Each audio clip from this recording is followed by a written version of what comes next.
What's up, guys? We got one here from Insolent Audits. Men are happy to walk away from marriage because it's like a prison to them. Let's get into it.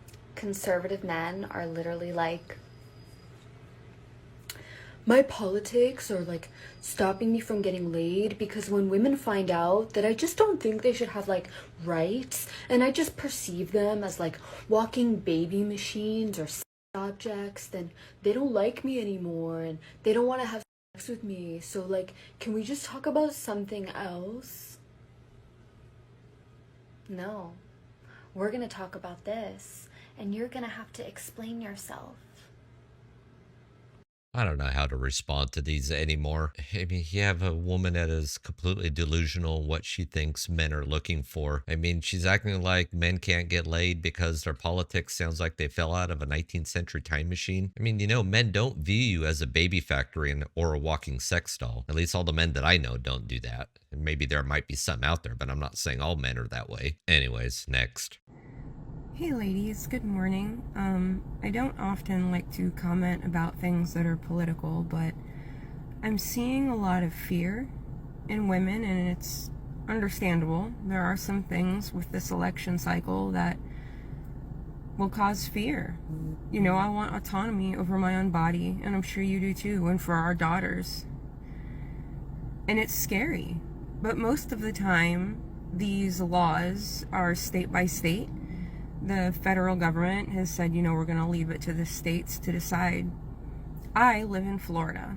It didn't pass here. Women's rights failed. So I am incredibly disappointed. My husband and I both voted for women's rights. And there's really not much we can do about it at the moment, but please stop shaving your heads. I understand why you're doing it. I understand the 4B movement. You can absolutely be part of the 4B movement, but be beautiful to yourself. If beauty to you is shaving your head, do it.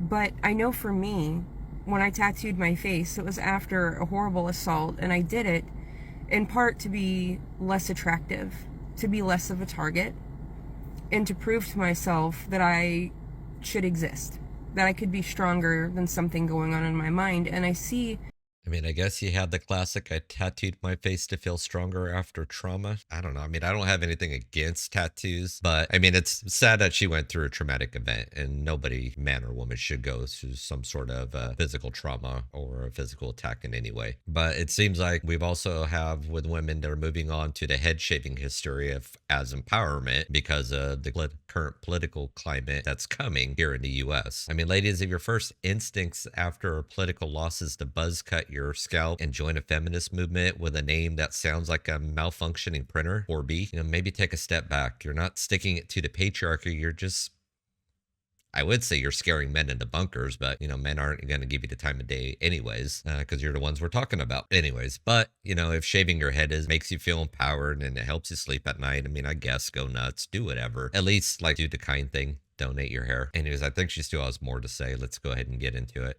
that kind of mindset going on with the ladies who are shaving their heads. If to you this is the path you need to go to feel empowered, by all means do it.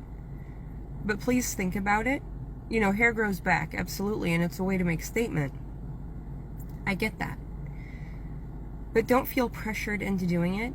I think a lot of fear has been pushed on you. I hate seeing you so distressed.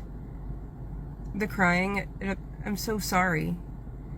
I'm so sorry. I feel awful as well. But we can get through this. We can and we will. We're a sisterhood, And if you do feel you need to shave your head, please consider donating to Locks of Love if your hair is long enough to help children, or teenagers who are fighting cancer, have a wig of real, full, beautiful hair. One person's trash is another person's treasure kind of thing. So thank you for hearing me out. I'm right here with you. As a woman, I stand shoulder to shoulder with you on that issue. We'll get through it. We're strong. Okay. Oh, I have to admit, she is probably the most kindest or polite feminist, I guess, to put it that way. I mean, yeah, you do have the sisterhood of solidarity and shaved heads for political justice. I mean, where have we heard this before? I hear it a lot lately. But I get it. You're hurt, emotional, clinging to hope. I mean, all of it. But we can cool it with a theatrics, can't we? I hate to break it to you, but shaving your head isn't powerful. It's just performative. And think about it. I mean, you're out here crying in your car over state elections while the people in power are sipping scotch and laughing at how easily they just control the chaos. I mean, ladies, real strength isn't found in pity parties and impulsive TikTok trends. Get ready with me while I talk about things that I consider to be cheating in a relationship. First and foremost, I fully believe that flirting is cheating. Like, if my partner flirts with other girls while they're in a relationship with me, you're cheating on me and you're gonna be out the door in a second, okay? Because it's wrong and you really shouldn't be flirting with other people. You should be flirting with your partner. So, I will say though, I'm not one of those people that thinks that like liking another girl's Instagram pictures is flirting. But I do believe that it is crossing a boundary. And I don't think that you should do it. Like, I fully believe that it's crossing a boundary. I don't think it's fully cheating, but you're definitely getting there. Okay, so you need to calm down. If you are going to someone else for your emotional fulfillment while you're in a relationship and that person isn't your partner, that's cheating. That is emotional cheating, and it hurts. In my opinion, it hurts worse than physical cheating. Because they had to develop a connection with this person to be able to tell them all of their emotional things. So it hurts a lot worse, but that is definitely cheating. Another one is if you are avidly texting other girls or other guys when you're in a relationship and you're like not showing your partner or you don't want your partner to see. Like, if you have to delete text messages so that way your partner doesn't see, you're probably doing something wrong. Like, you're probably doing something that your partner would not be happy about. So that's another thing that I consider cheating. Again, it's not fully cheating, but girl, you're getting there. You are getting there, okay? And that's all I have to say. I can agree with some of the stuff that she's talking about, but here we go with another cheating accord by Miss Overthinker. So now liking a photo is a crime against humanity. I mean, listen, if a man double taps a picture of someone who isn't you, it's not emotional infidelity, it's a dude with thumbs and bad impulse control. But at the same time, I can understand where she's coming from. But the real problem here is you've got women that are micromanaging men's behaviors like prison wardens. And meanwhile, half of these relationships are built on Tinder matches, mommy issues, and unresolved trauma. Emotional cheating does hurt, and I will definitely give her that one. But maybe instead of obsessing over who he's texting, ask yourself why trust evaporates faster than your last Bumble date. And a spoiler alert, its modern dating pool is radioactive sludge. And flirting, is it cheating? Flirting is really subjective in what's considered flirting and what's not considered flirting. If I was to be like, hey, say we're out at a dinner and a female waitress comes up to take our order. Hey, how you doing? Have a great day. Somebody could technically consider that flirting, and that's just being nice. So, I mean, to me, that's pretty subjective.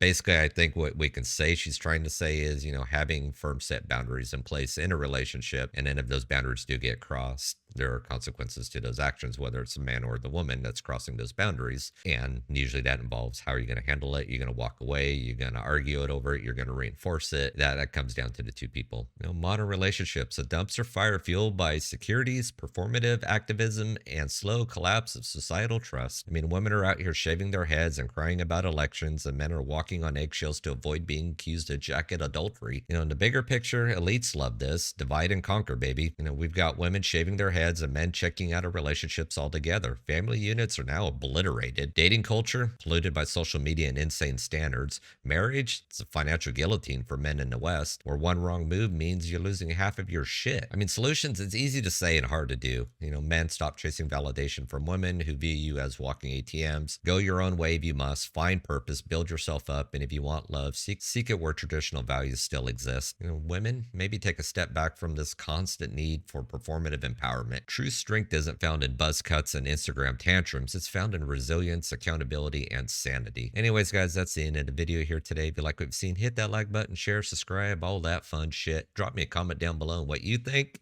I'll catch you on the next one. Peace.